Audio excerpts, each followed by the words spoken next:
Friends, welcome to the channel.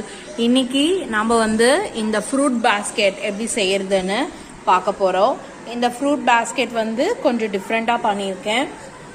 இதுக்கு actually competition கொடுத்துருந்தேன். Competition winners நான் வீடியோ எண்டில் சொல்கிறேன். இப்போது இந்த ஃப்ரூட் பேஸ்கெட் எப்படி செய்யறதுன்னு பார்க்கலாம். இன்னைக்கு நம்ம இந்த ஃப்ரூட் பேஸ்கெட் போடுறதுக்காக எப்படி போடுறதுன்னு பார்க்கலாம்.